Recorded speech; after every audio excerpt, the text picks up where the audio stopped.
परब साहेब बसा. सभापती महोदय, छत्रपती शिवाजी महाराज की जय. भवानी. धर्मवीर संभाजी महाराज की.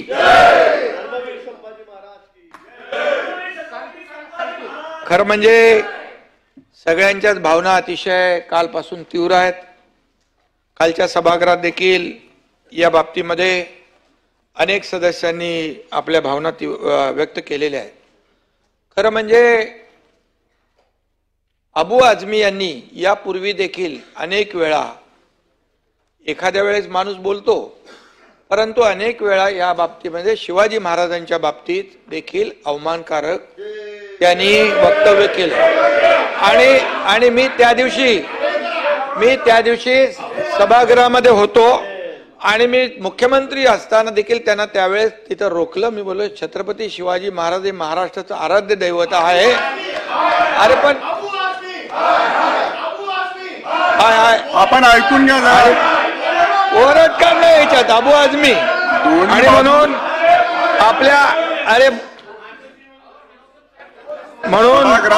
खरं म्हणजे मी एवढंच सांगतो, अबू आझमी हे जाणीवपूर्वक शिवाजी महाराज आणि आपले धर्माभिमानी छत्रपती संभाजी महाराजांचा जाणीवपूर्वक अवमान करतात वारंवार.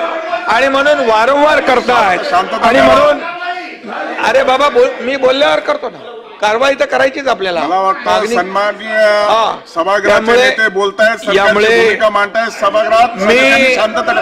दोन्ही बाजूचे ऐकून घेतलेले. आपण जरा बसा, परब साहेब खाली बसा. धर्मवीर स्वराज्य रक्षक अनिल हो संभाजी महाराज यांना खरं म्हणजे त्यांच्या शौर्याला आपण सगळ्यांनी नमन केलेलं आहे. त्यांचा शौर्य आणि औरंगजेबाचं या औरंग्याचं कौर्य या छावा चित्रपटामध्ये देखील आपण पहा. अंगावर काटे उभे राहतील. काय त्यांनी आपल्या शंभू राजांचं, छत्रपती संभाजी महाराजांचं हलाल केले. 40 दिवस त्यांना म्हणजे धर्म सोडा आणि तुम्हाला आम्ही सोडतो अशा प्रकारचं औरंग्याचं जे काही कौर्य दाखवलंय ते पाहिल्यानंतर खऱ्या अर्थाने आपल्या सगळ्यांच्या अंगावर काटे. उद्या सिनेमा ठेवलाय, यांना पण बोलूया आपण. उद्या ठेवलाय. आणि म्हणून मी एवढंच सांगतो सभापती महोदय, आणि मी हेही सांगतो संभाजी महाराजांच्या बद्दल, देश धर्म पर मिटने वाला शेर शिवा का छावा था, महापराक्रमी परम प्रतापी एक ही शंभू राजा था, एक ही शंभू राजा था. अरे अशा या राजाचा अवमान करणं, या राजाचा अपमान करणं आणि या राजावर अत्याचार करणं. 40 दिवस डोळे काढले, डोळ्यांमध्ये शिगा घातल्या, गरम लोखंडी नख काढली, जीभ छाटली, अंगावरचे साल्टी सोडली, त्याच्यावर मीठ टाकलं. म्हणजे एवढं कौर्य, एवढं म्हणजे अमानवी कृत्य या औरंगजेबाने केलं. या औरंगजेब म्हणाले, अबू आझमी म्हणतात, या अशा औरंगजेबाला काय म्हणतात, कुशल प्रशासक. त्यांनी मंदिर बांधलं असं म्हणतात. काशी विश्वेश्वराचं मंदिर तोडलं. काशी विश्वेश्वराचं मंदिर, अनेक मंदिरं उद्ध्वस्त केली. छत्रपती शिवाजी महाराजांनी तर त्यांचा कल्याणची सुभेदार कल्याणचा त्याची सून, तिला साडी चोळी देऊन तिला आदराने पाठवलं. आणि जेव्हा छत्रपती संभाजी महाराज भेटत नव्हते त्यावेळेस या महाराष्ट्रामध्ये त्यांनी एवढा अत्याचार केला आया बहिणींवर की नद्यांमध्ये रक्ताळलेलं पाणी आणि प्रेत वाहत होते. आणि अशा या क्रूर कर्म्याला, ज्यांनी फक्त आपले हिंदूच नाही, त्यामध्ये जैन असतील, बौद्ध असतील, सगळ्यांवर अत्याचार केले. मंदिरं तोडली, मंदिरं तोडून थांबले नाहीत, धर्मांतर केलं. हे सगळं करत असताना या ठिकाणी धर्मवीर संभाजी महाराजांनी जे हलाल त्यांनी केलं हे आपल्या सगळ्यांना माहित आहे.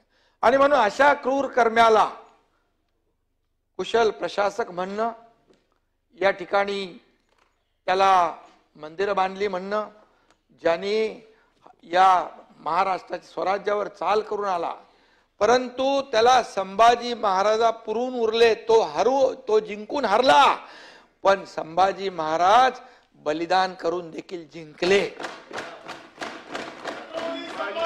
बलिदान करून देखील जिंकले.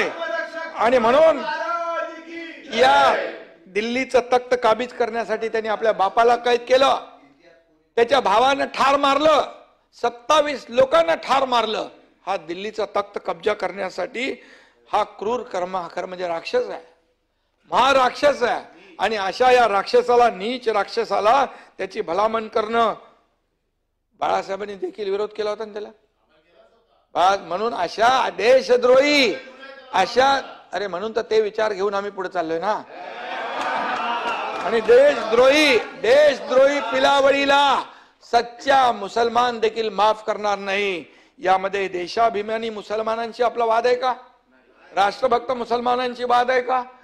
पण इथं राहून संभाजी महाराजांचा वध करणं, हलाल करणं, त्यांची चामडी सोलणं आणि त्यांच्यावर अन्याय अत्याचार करणाऱ्या औरंग्याला चांगलं म्हणणं, चांगला माणूस म्हणणं, चांगला प्रशासक म्हणणं हे कितपत योग्य आहे? आणि म्हणून मी आपल्याला एवढंच सांगतो, छत्रपती संभाजी महाराज अंबादास 9 वर्षामध्ये 69 लढाया संभाजी महाराजांनी जिंकल्या. एकही लढाई हरले नाही, एकही लढाई हरले नाही. असा 126 लढाया, एकही लढाई हरलेला राजा नाही. आणि म्हणून मी मगाशी म्हणालो की त्यांचं शौर्य लोक एक बाजू बघतात, दुसरी बाजू जेव्हा कळते तेव्हा त्यांनी म्हणजे सगळं म्हणजे प्राणांचं बलिदान केलं त्यांनी, परंतु आपल्या देशासाठी धर्म बदलला नाही. हे शिकण्यासारखं आहे.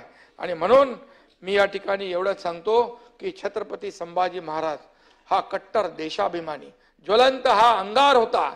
छत्रपती शिवाजी महाराजांचा छावा होता. आणि अशा या छाव्याचा अपमान करणं, त्यांना अन्याय करणं, अत्याचार करणं, त्या औरंगजेबाला या ठिकाणी त्याचा उदात्तीकरण करणं हे बरोबर नाही. आणि मी आपल्याला सांगतो की औरंगजेबाच्या कबरीचं देखील उदात्तीकरण करणं, किंवा मुंबईमध्ये कोण तो बॉम्बस्फोट मधला होता याकूब मेमन, याच्या कबरीचं देखील उदात्तीकरण करणं या ठिकाणी हे देखील आपल्याला शोभणार नाही. आणि म्हणूनच तुम्ही काय आम्ही काय, शेवटी छत्रपती संभाजी महाराज आणि शिवाजी महाराजांच्या आदर्शावर चालणारे लोक आहोत. हे राज्य देखील शिवाजी महाराजांच्या आदर्शावर आपण चालवतोय. दिल्लीचं तख्तही केंद्र सरकार, दिल्लीचंही तख्त महाराष्ट्र राखतो. आणि म्हणून केंद्र सरकार आदरणीय मोदी साहेबांनी देखील या ठिकाणी नेव्हीच्या ध्वजावर छत्रपती शिवाजी महाराजांचं प्रतिबिंब लावलेलं आहे. आज तुम्हाला मी सांगतो, मगाशी कोणी सांगितलं असेल औरंगजेबाचं नाव काढून टाकलं, ते सांगितलं तुम्ही.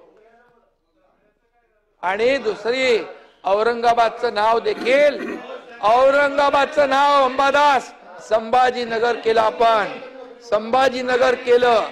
आणि म्हणून अशा या थोर राजा जो आहे, तो राजा आया बहिणींवर अत्याचार करणारा औरंग्याचं ज्यांनी उदात्तीकरण केलंय त्याचा धिक्कार करावा तेवढा थोडा आहे.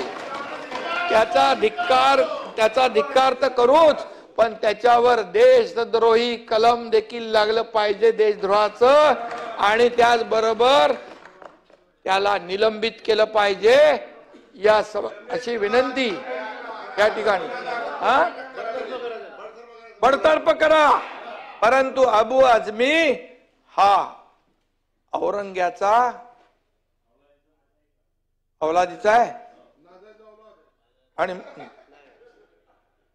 आणि म्हणून औरंग्याचं समर्थन या राज्यात नाही, देशात कोणी खपून घेणार नाही. छत्रपती शिवाजी महाराज हे आपलं आराध्य दैवत आहे. आणि म्हणून या महाराष्ट्राच्या आराध्य दैवताचा अपमान कोणी करत असेल, धर्मवीर संभाजी महाराजांचा अपमान कोणी करत असेल, तर त्याला माफ नाही. आणि म्हणून माफी नाही, चुकीला माफी नाही.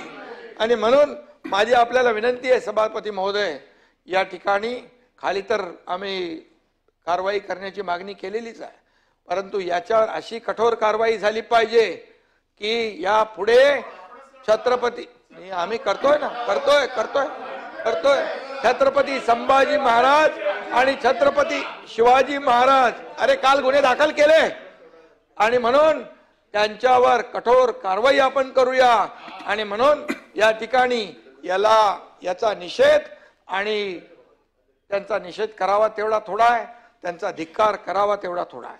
आणि मला आपण बोलण्यासाठी संधी दिलीत त्याबद्दल मी आपल्याला धन्यवाद देतो आणि पुन्हा एकदा अबू आझमी यांचा आपल्या सगळ्यांच्या वतीने मी जाहीर निषेध करतो. भाई जगताप